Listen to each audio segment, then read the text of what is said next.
federalism chapter. Then we are going to discuss,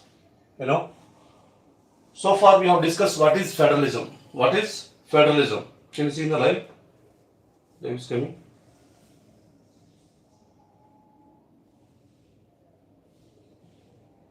Yeah, live is coming.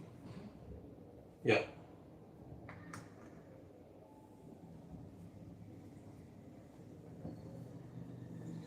Yeah, dear students, in our previous class, we discussed about what is federalism. Federalism is a system of government in which power is divided constitutionally between the central government and the state government, as we all know that.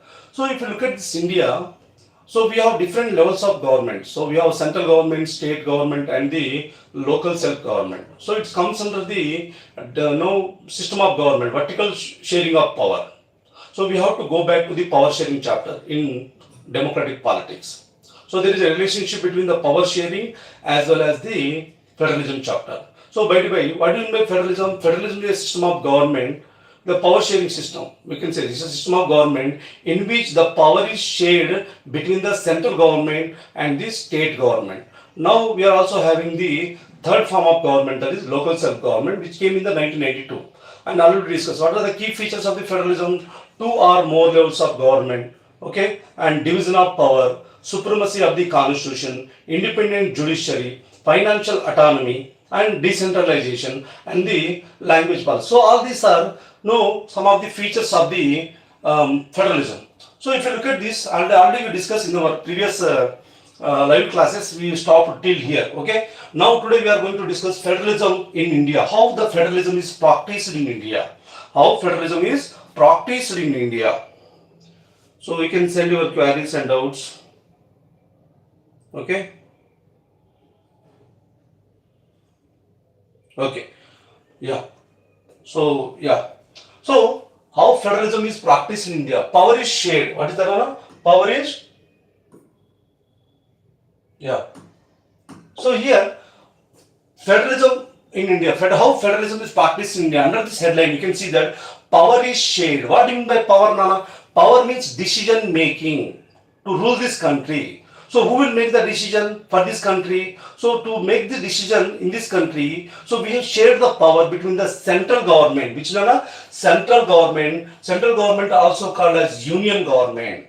And we have state government, also called as provincial government and regional government or state government. Third form of government is called local self-government. But initially in 1950, when the constitution came into force, we were having just 2 form of power sharing between the central government and the state government, only 2 division. But later on, we are incorporated local government in our constitution under the 73rd and 74th constitutional amendment in 1992.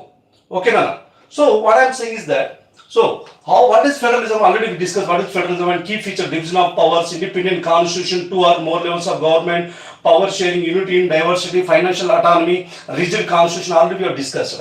Now coming to union government look after the whole country. Suppose India is there. This is India. So for this entire India, who will look after it? It is the central government. Will look after the country, like defense. Who will look after the defense? It is the central government.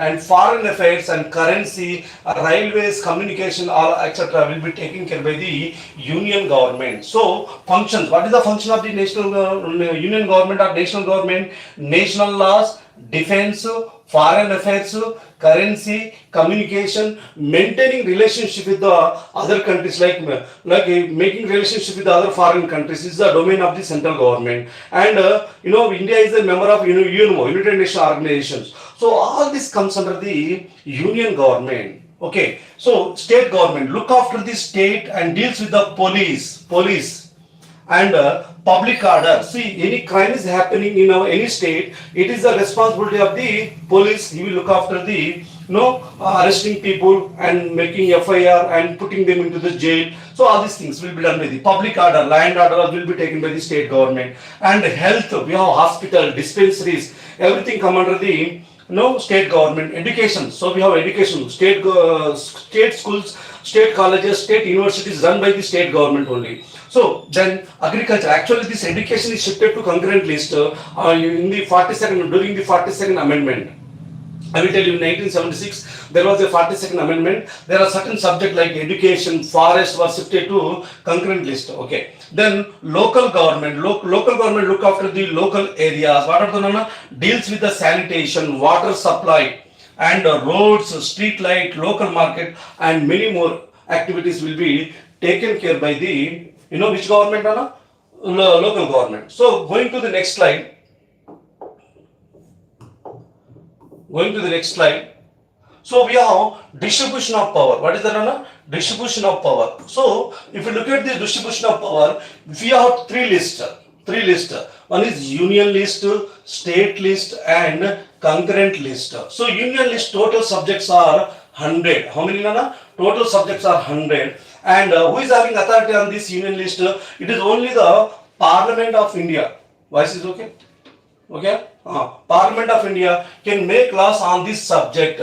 So who will make on this central list? Who will make on the law in the union list or central list? It is the Parliament who can make the laws on this central list. It is the Parliament. So Parliament is one of the legislative organ of the union government. So the Parliament can have the power to make laws on this union list. How many union lists we have, Nana? We have total 100 subject. How many, Nana? 100 subject. 100 subject.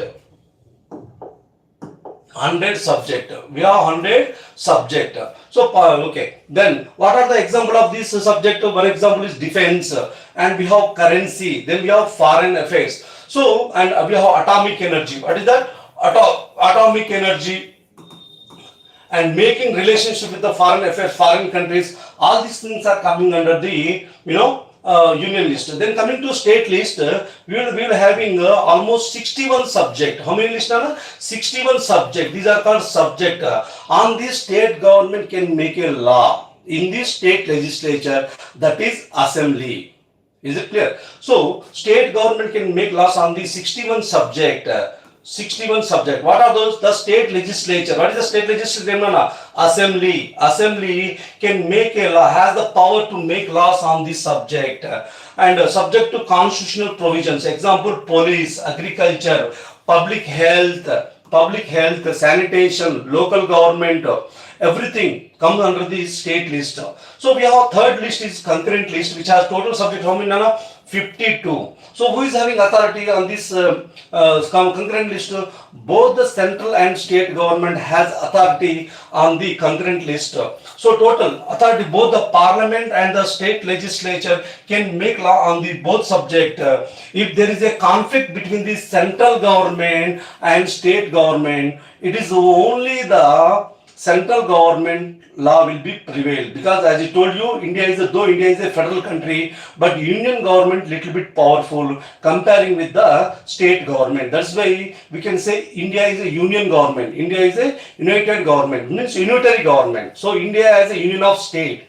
When you say about India, India is called union of state, not a federal country. I told you in the previous class, India is federal during the normal time, but India is unitary form of government during the emergencies. You have to remember. What is emergency? Suppose any foreign country threatening India's sovereignty. So India can declare war on them, or any foreign country is declaring war on India. So during that time, the Indian government will create an emergency situation, and all the power of the state government will be taken by the union government. So union government will act as a unitary government, or let us say union government. So union government is much more powerful comparing with the state government. So this is about this, and yeah.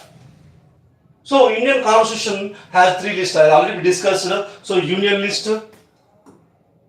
So union list, subject on which only Parliament can make a law: defense, currency, foreign affairs, and communications, atomic energy. All these will come under the union list. Whereas state list, subject on which the only state legislature can make a law on this. What are those? Police, agriculture and public health. Coming to concurrent list, subject on which both the parliament as well as the state government, state legislature can make a law on this subject. What are those, Nana? Let us say education and forest and marriages and contract and everything comes under the concurrent list. Is it clear now? Okay. Now we are moving on to the next slide.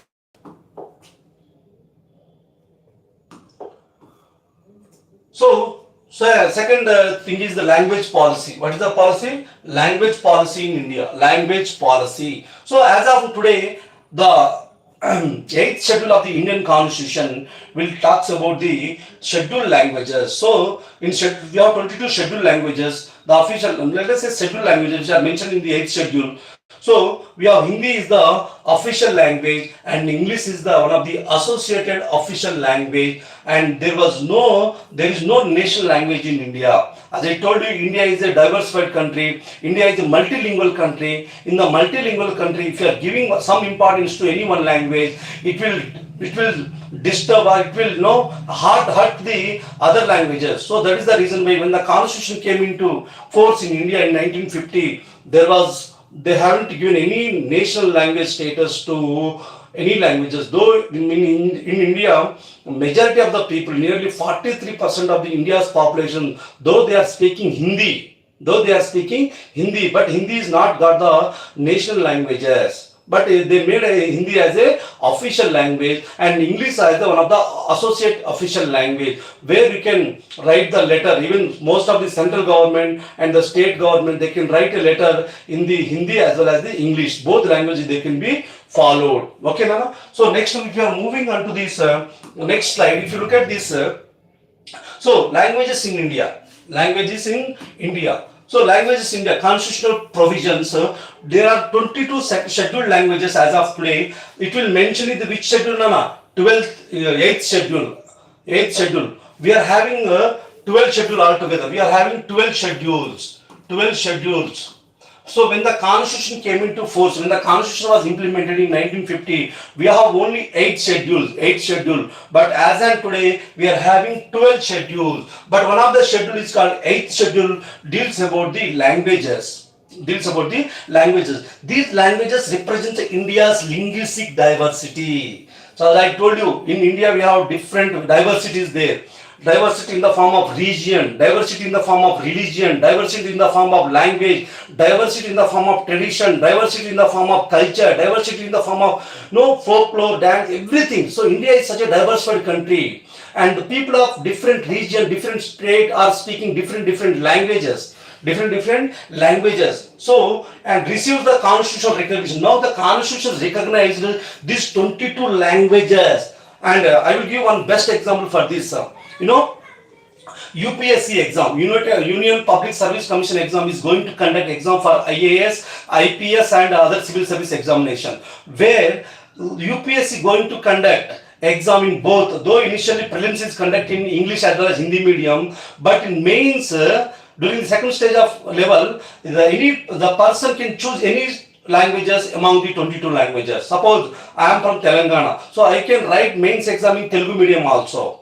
All papers, all 7 or 9 papers, I can write in the Telugu medium. Or people belongs to Tamil Nadu can write in Tamil. The people belongs to Kerala can write in the Malayalam. So this is the recognition of the languages. So as on today, we have 22 languages which are mentioned in the 8th schedule and which have got constitutional recognition. Now the constitution is recognizing that in this language you can conduct the exam. So this is one of the examples. So this language is okay. And the constitution originally recognized only 14 languages. In 1950, the Constitution recognized only 14 languages. How many languages, Nana? 14 languages originally. And over time, 8 more languages were added through constitutional amendment. Amendment means change in the Constitution.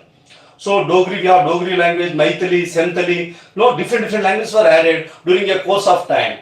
Then coming to scheduled languages are used in UPS. I told you, UPSC, Union Public Service Commission examination, and other competitive examination like Staff Selection Commission, other different examination we are using, and official government communication, parliamentary proceedings, and development and promotion of literature and culture also takes place in 22 languages. You might have seen that when the parliament proceedings are taking place, when the parliament sessions are taking place, the people belongs to different state.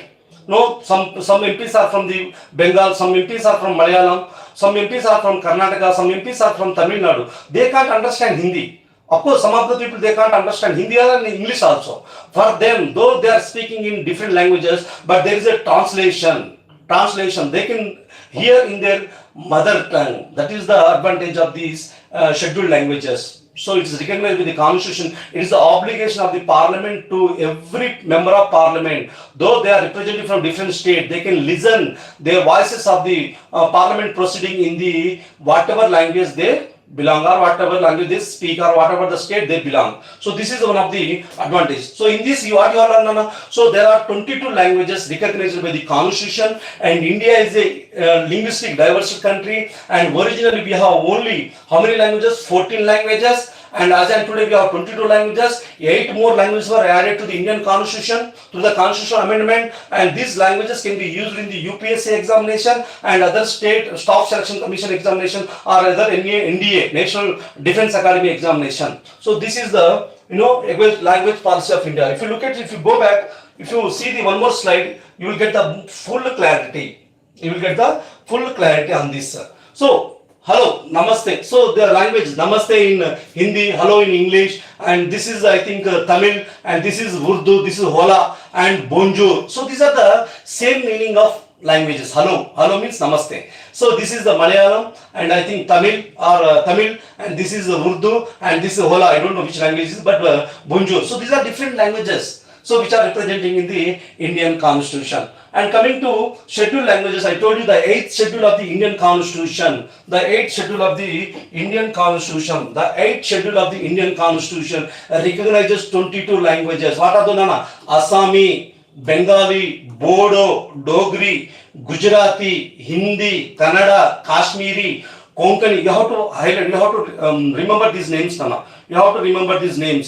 So, Maithili, Malayalam, Manipuri, they are called Maithi. So, Marathi, Nepali, Odia, Punjabi, Sanskrit, Santali, Sindhi, Tamil, Telugu and Urdu. So these are the 22 languages, official languages. These are constitutionally recognized scheduled languages which are mentioned in the Indian Constitution. Under which schedule? 8th schedule. So these languages represent the India's rich cultural heritage, because India is such a diversified country. As I told you, India is such a linguistically diversified country where you have different languages. Coming to this Hindi as the official languages. Hindi is the official language of the Union of India, Union government. And which article says that? The article 343 of the Constitution state that Hindi in Devanagari script shall be official language of the Union. Which article? Article 343 which says Hindi is the official language of the Union. It is used for all official work of the central government. So Hindi in Devanagari script will be used as the official language of the Union government, and it is using as the official work of the central government. All the letters, all the memorandums, all the memos will take place in the form of Hindi or English. Then Hindi. It helps in promoting national integration, because India representing such a diverse country and diverse state. India is a union of different states, but Hindi is integrating, means uniting India. Then, example, all correspondence. What is the correspondence? Communication between the central and central government offices within India is done in the Hindi. So this is the Hindi as the official language. What is the advantage of official language? So this is the advantage of official languages. So under which article? Article 343. You should remember. Suppose you are going to give UPSC examination. Suppose you are going to prepare any state public service commission or union public service commission. So these are very essential. Okay. Then English is the associate official language. Hindi is the, so let us see that. English is the associate official language. So apart Hindi, English is also one of the associate official languages. So used for official purposes along with Hindi. So you can see later in the Hindi as well as English. Okay. And it continues to be used for all official, legal and administrative purpose and educational purposes. So most of the CBSE schools, Central Board of Secondary Education, have this in English medium only. Okay, of course Hindi also, but mostly in English medium. So both the languages is there. It is wisely used in higher education, course and science, technology and international communication. So English is widely used in different higher education institutions. So we have Supreme Court also we have CPC, Civil Procedure Code, Indian Penal Code, everything we have in the English as well as Hindi languages. And technology and international communication. Example, parliament debates. Most of the parliament debates and Supreme Court proceedings and 22 exams are conducted in English languages. Both English and Hindi is the official. So Hindi is the official language. English also one of the associate official language of the India. So during 1960 there was a language issue it take place in India. So they want to make Hindi. So that the then government that particular time, maybe Congress government, tried its best to made Hindi as the national language. So there was a conflict, there was a dharna, there was a agitation against the anti-Hindi agitation in India.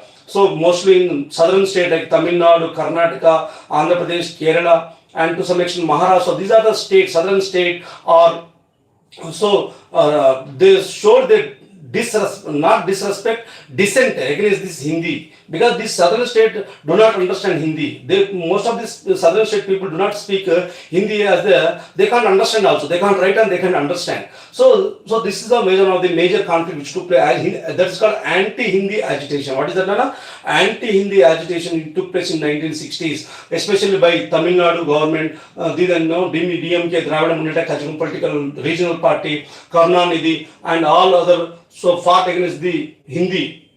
Okay, and there was a Dravidistan movement. So to want to create a separate country, they want to get away from the India. So that was the agitation. But slowly they withdraw this Hindi is the national language, and they made Hindi is the official language. So there is a difference between the national language and the official language. Remember that. So what are the key points here? So no national languages. As on today in India does not have any national languages. The constitution maker deliberately avoided giving the status of national language to any one language, because India is a multilingual country. India is a multilingual country. So you should respect all languages equally. So all languages are equal and respected. This is one of the main intention of the constitutional maker. So they didn't declare Hindi is the national language, though majority of the population speaking, nearly 43% of India's population are speaking Hindi languages, but our constitutional maker did not give any official language for Hindi, national language for Hindi. So this is then important fact. The use of Hindi for official purposes was to be gradually increased slowly from 1960, 1970, 1980 onwards. Slowly, even most of the NCERT books also, if you look at this introduction, the content and all, there is a Sanskrit and Hindi also, Devanagari script, everything is there. You just go through it. The Official Language Act 1963 allows the continue to use English for all official purposes. There is one more important now. You should remember. So there is a Official Language Act 1963. Please note down. There is an Official Language Act of 1963 allows the continued use of English for official purposes. You can use English also for official purposes, but gradually, slowly, the English importance is increasing day by day in India. That's what I want to convey. But at the same time, key points to remember. What are the key points you can remember here? So 22 scheduled languages are recognized in the 8th schedule. Write down. 22 scheduled languages are recognized in the 8th schedule. Hindi is the official language of the Union. Hindi is the official language of the Union. English is the associate official languages. India does not have any national language. Remember that. India does not have any national languages, and all languages are our cultural wealth. They are our tradition, they are our heritage, they are our wealth. Because speaking different languages is not easy now. So language will develop over a period of time. Every language has the script.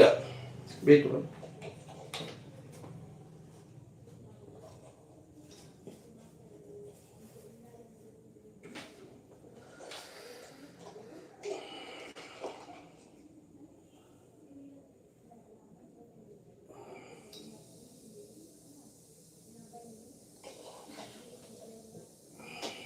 Yes. So sorry for the interruption. Yes. So if you move on to the next slide, let us see that. So decentralization, one of the topic is, first we discussed the federalism in India. In India's federalism, we discussed about the language policy. Okay. After language policy, of course, division of power. We discussed this union list, central list, and concurrent list. After that, we discussed about the language policy. Okay. Then we are going to discuss about we are going to learn about the decentralization. Very very important. Nana. Decentralization.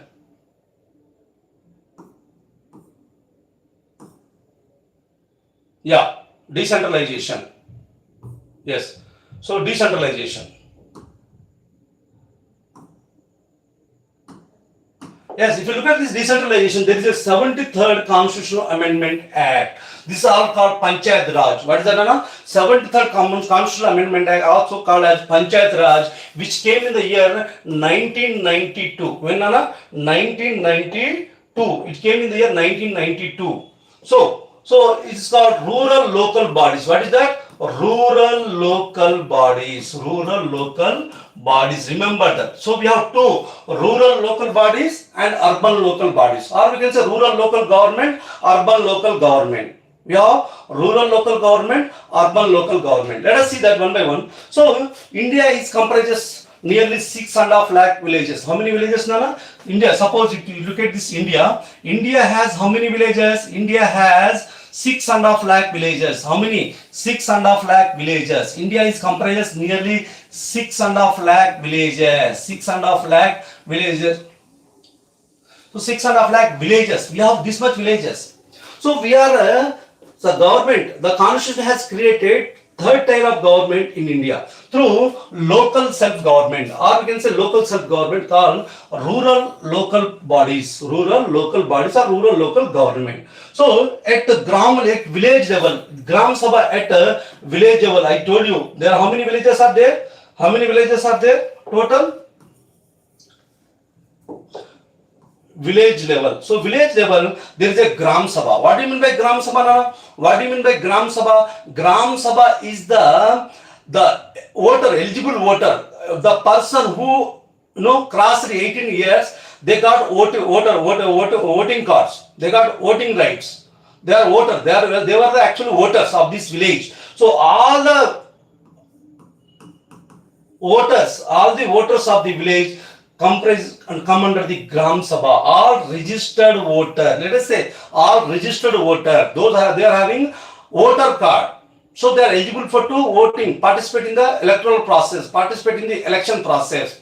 What is the age, Nana? Minimum age to get the election card, voter ID? 18 years. What is that? 18 years. The people or the men or women who crossed the age of 18, they are eligible voter or registered voter. They comprises Gram Sabha. Okay, then in the Gram Sabha we have Gram Panchayat. So this Gram Sabha will discuss the village planning. What is the name? This Gram Sabha will discuss the village planning. All planning, road, sanitation, water facility, street lighting, everything discussed by the Gram Sabha. So this Gram Panchayat is the second body at the village level. Village level, the Gram Panchayats are elected body. What is that, Nana? Elected. There will be an election. There will be a election for the. These people are called elected bodies. These people are called elected bodies. These people are called elected bodies. Gram Panchayat. What is Gram Panchayat? Elected people. Like who are they? Who are they? Sarpanch, ward members. This Sarpanch and ward member will constitute the Gram Panchayat. So there is a difference between the Gram Sabha and Gram Panchayat. You should remember that. There should be a difference between the Gram Sabha and Gram Panchayat. So Gram Sabha is the all registered voters of the village. They are called Gram Sabha. Every year they will sit for 1 or 2 times. Whereas Gram Panchayats are elected bodies. Elected bodies, who are they elected? Sarpanch and ward members. So they are the elected people and they comprise Gram Panchayat. This is the real body which will take all the decisions, Then at the Panchayat Samiti level, so there is a Panchayat Samiti at block level as well as Taluka level. I told you, now let me explain. So India has, this is India, Nana. So we have state. What is the state? Let us say this is Telangana. In Telangana, let us say Telangana. In Telangana, Telangana. In Telangana, nearly how many villages are there? Nearly 12,000 villages are there. 12,000 revenue villages are there. 12,000 revenue villages are there. So, if I tell you, so village, a group of villages are called mandals. So, we are divided into mandals. So, again, a group of mandals divided into district. So, mandal or we can say taluka. So, we have villages. A group of villages are called mandals or taluka or block. We can say block, BLOCK, block level. So here also you can see this. Here you can see this Panchayat Samiti at which level, Anna? Which level? At block level. What is a block? A group of villages are forming mandal or a block or a taluka. This is called Panchayat Samiti. Then third tier of government in Panchayat Raj. So we have district level. What is the district level? Jilla Parishad. So Jilla Parishad is the highest decision making body in the district level. So this is, so we have one is Gram Panchayat. First one, what is that? Gram Panchayat, then Panchayat Samiti at Taluka level or block level. Third is Jilla Parishad at the district level. So these three bodies are elected bodies. So this is called rural self-government or rural local government. Let us see this. So moving to next slide.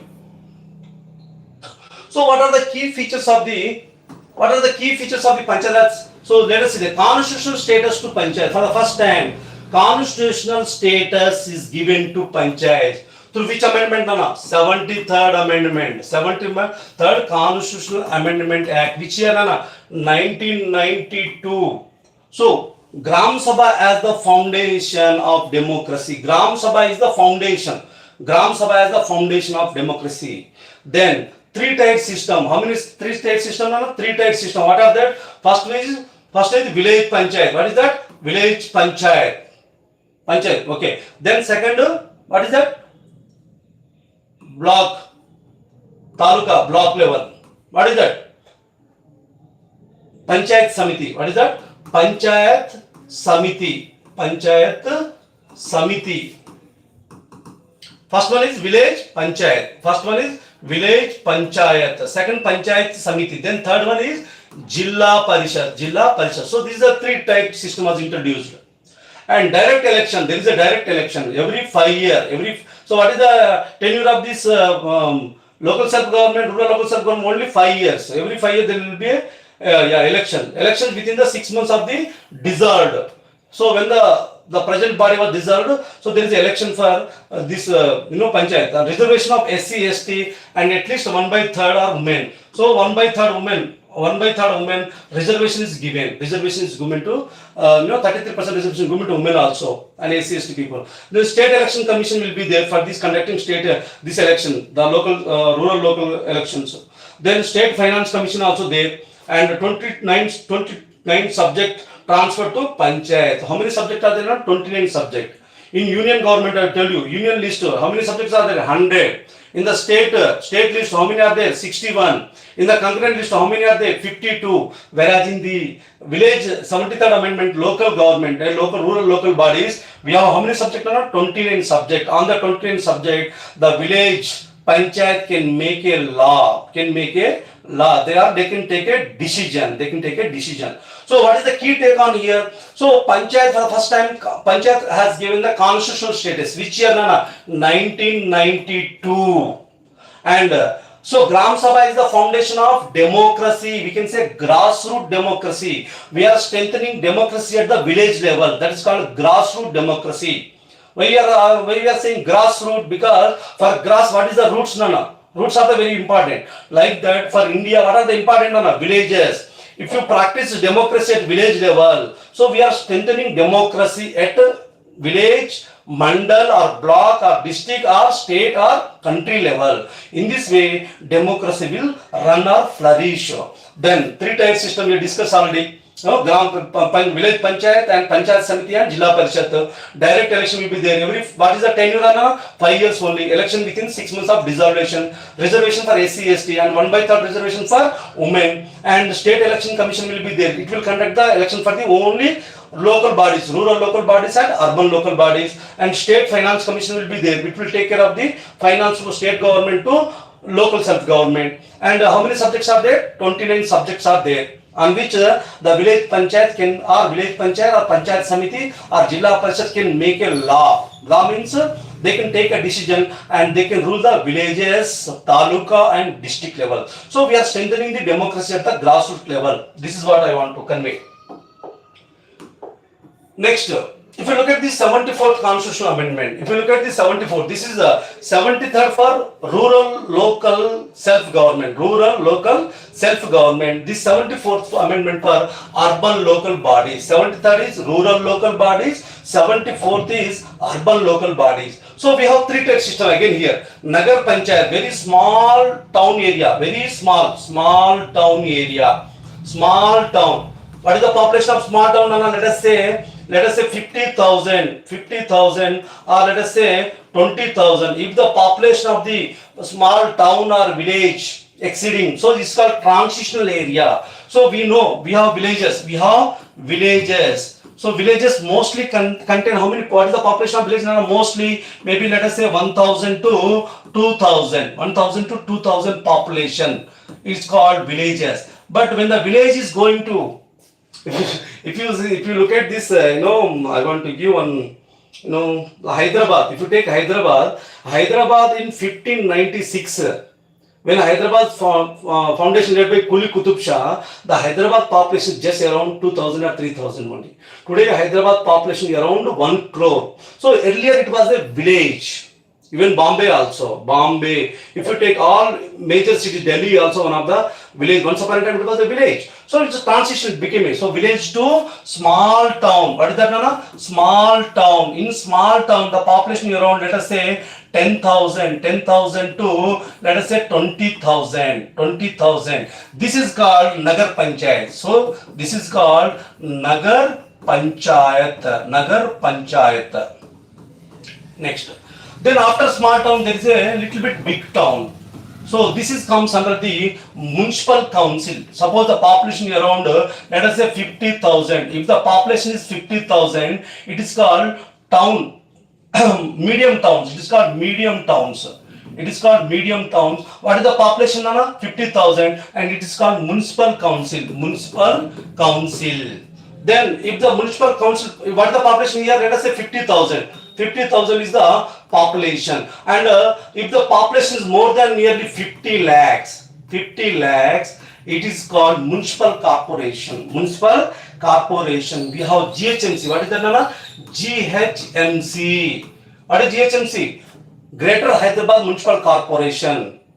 So it is a urban local bodies for nearly 50 lakhs. Now if you take the Hyderabad population, Delhi population, or Mumbai population, or Chennai population, or Kolkata population, almost it's going around 1 crore. If population is going around 1 crore, it is called metropolitan municipal corporation. So these are the three types of government of rural urban bodies. What is the first one? Nagar Panchayat, first level. That was the second level. Medium towns, municipal council, municipality. We can say municipality. Then third level, municipal corporation. Then we move on to next slide. So what are the key features of this municipal corporation? What is the 74th constitutional amendment? Urban local bodies has some key feature. So constitutional status to municipalities. Nagar Panchayat at the small Nagar Panchayat and municipal corporation. Let us say municipal corporation. Then three type of urban local bodies. What are the three type of urban local bodies? Nagar Panchayat, municipalities and municipal corporations. So these are the three levels. Then there is a direct election for these municipalities. Now within 2 or 3 months in Hyderabad also they are going to conduct a municipal urban local body election. So and what is the tenure for this election? What is the tenure of these bodies? Only 5 years. 5 years is the tenure. And reservation for SC, ST, and at least 1/3 of the women, nearly 33% of the seat will be given to women. Out of 100 people, 33 will be the women. They are from SC, ST or BC or OC, whatever it may be. And there is a state election commission, state finance commission, ward committees in the larger cities, and district planning committee. Very, very important. In urban local bodies, there is a district planning committee, DPC, district planning committee, which plays a very, very important role, and it will design the planning, planning of the city, planning of the municipal corporation, planning of the, Jilla Parishad will be done by under this only. So DPC, district planning committee, and metropolitan planning committee. So Hyderabad is the metropolitan committee, HMDA, Hyderabad Metropolitan Development Authority, Hyderabad Metropolitan Development Authority. So we have Hyderabad Metropolitan Development Authority. Then 18 subjects are there. How many subjects are there, Nana? 18 subjects. Whereas in 73rd Amendment, rural local bodies, how many subjects are there? 29. Whereas in the urban local bodies, we have only 18 subjects. Subject means list on which they can make a law, on which they can make a law and get the taxes or something like that to run the administration, or to providing street lights, construction of roads, providing drinking water for the cities. Like if you look at the Hyderabad, we have GHMC playgrounds, drinking water supply. Everything will be done. So they have 18 subjects. Remember, union list has 100 subject, 100 list, whereas state list has 61, whereas concurrent list has 52, whereas urban rural local bodies has 29 list or 29 subject, whereas urban local bodies has 18 list. So if you write all these things in your examination, you will fetch the good marks, Nana. You will fetch the good mark, and moreover you will get a good knowledge, and you can get the good job also, and you will become an informed citizen or knowledgeable citizen. So after all, what is the purpose of education? To acquire the knowledge, to acquire the skills, and to acquire the values, so through which you can develop all these things. Okay, Nana? So next, if you move on to next slide. So if you look at broadly speaking, the 73rd and Constitutional Amendment I am giving to Dave, strengthening grassroots democracy. The 73rd Constitutional Amendment, okay, already we have discussed here, okay. So about 73rd Amendment passed in which year? In 1992, and came into effect in 24th, so came into effect Parliament in 1992. In 1992, and came into effect in 24th April 1993. Which date, Anna? 24th April 1993, which came into force, and part 9th. So in Indian Constitution we have 24 parts. In Indian Constitution we have 24 parts. Any doubt so far? Any doubt?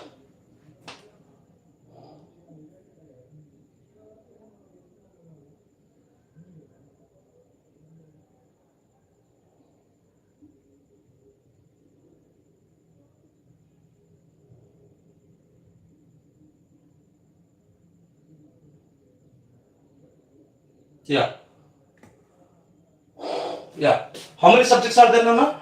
Part 9, Article 243 to 240O, and added in the Constitution. There are 11th schedule added, and 29 subjects on Panchayati. It applies to rural areas in all states except in some tribal areas, Schedule 5 and Schedule 6. Remember that. And Gram Panchayat, lowest level at the village level. This is the Gram Panchayat picture.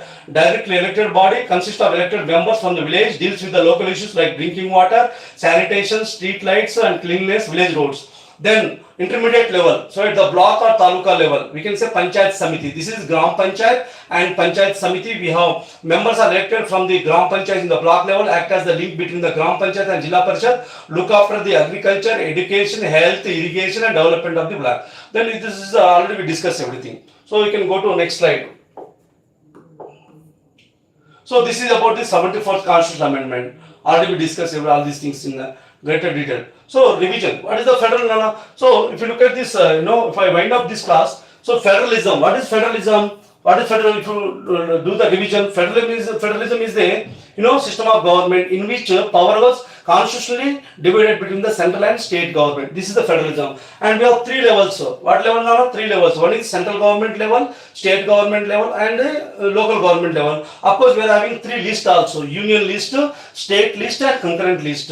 And judiciary, plays an important role. Judiciary is the independent of judiciary, means anything, any conflict between the central government and the state government, it is the judiciary will act as an umpire role. So it will resolve the conflict or dispute between the central government and the state government. This is the independent judiciary. Already we discussed in the previous live classes. Okay, then language policy. Today we focus on the language policy. So like we have language policy, Hindi is the official language and English is the associate official languages. Already there is the official language act in 1963, you should remember that.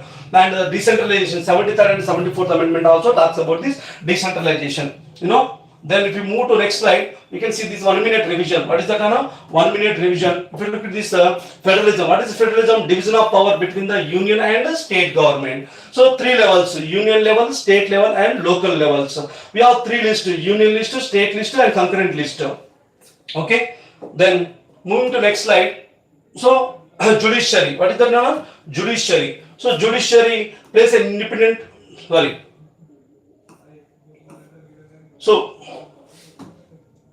So judiciary, independent judiciary protect the constitutional and resolve the dispute between the center and state. Related dispute will resolve by the constitution. This judiciary and language policy. 22 scheduled languages are there in the 8th schedule. 8th which schedule, Nana? 8th schedule of the constitution. The Hindi is the official language, English is the associate official language, and no national language was there. So decentralization, power transferred to local government through the 73rd and 74th constitutional amendment. Already we discussed. No, and yeah. So then we have 22 scheduled languages, no official language, everything we have discussed. Then So with this we are concluding. No. Yeah, with this we are concluding, and I hope you understood very well today's live session. And if you have any doubts or any query with regard to this any chapter in the 10th class, please feel free to reach me in comment section, and please prepare well for your examination very well. And I hope you will get good marks and you will get good knowledge. I hope I'm explaining whatever possible way I'm explaining, I'm making clear also. So if you like my class or if you like my teaching, then put a comment on the comment box so I can improve further. Any lacuna or anything missing, so I can improve further, and I will make sure you will be passed in the CBSE 10th examination. I hope you will get good job also in future.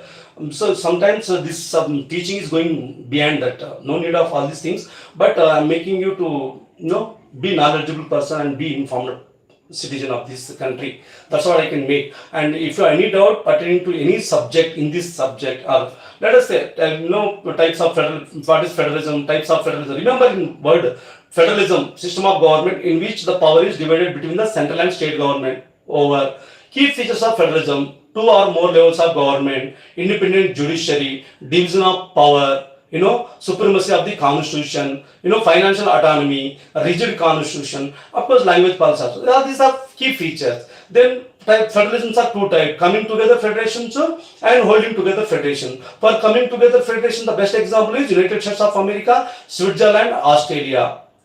All the independent states came together and formed the United States of America in 1787. So if you look at the Switzerland, which is in 1848, all the cantons came and formed the federal government. If you look at the Australia in 1901 or 1902, all the states came together and formed the Commonwealth nation of the Australia. That's what I want to convey you. And coming together federation, all the independent units united to form a United States of America. Unification 1787. This is clear. Okay, then coming to Switzerland, 1848. Then Australia, 1902. You can remember this thing. And holding together federation examples are India, Spain, and Belgium. Okay, India, Spain, and Belgium. So where all the states were holded by the central government. Okay, holded by the central government, and central government plays a very, very important role. Most of the decisions will be taken by the central government. Okay, and where the power is shared, but during the time of emergencies, central government will act as a unitary government. Already I have explained you. So this is the types of federalism. Then what we have discussed now, after federalism, then federalism practice in India, how it is practiced? So there is a center-state relations. Article 263 deals about the center-state relations, financial grants, national development programs. Okay, everything will be done by the central state relations under article. So there should be cooperation between the central government and state government. Because I will give one more example. MG Narega, Mahatma Gandhi National Rural Employment Guarantee Act, which is actually is the central scheme. Central government started by central government way back in 2005. But still it is implemented by the state government. So there should be a cooperation and coordination between the central government and state government. After all, we are, even state government is part of India. So they are ruling the same subject, same citizens. We are the citizens of this country, right? We are Indian citizens. So Indian citizens are ruled by the state government. Indian citizens are ruled by the central government. So central government has certain programs and policies like MG Narega. So there is a different schemes. Indian, IRY, Indira Gandhi Awas Yojana, IAY, and Sampurna Gandhi Sadak Yojana. So there are different schemes launched by even this Mudra Loan Yojana, Mudra Yojana, Beti Bachao, Beti Padao. All these are, and even ICDS, Integrated Child Development Scheme, Sarva Shiksha Abhiyan, SSA. All these are central government scheme. Even if you look at the geography chapter in your water resources, Atal Bhujal Yojana.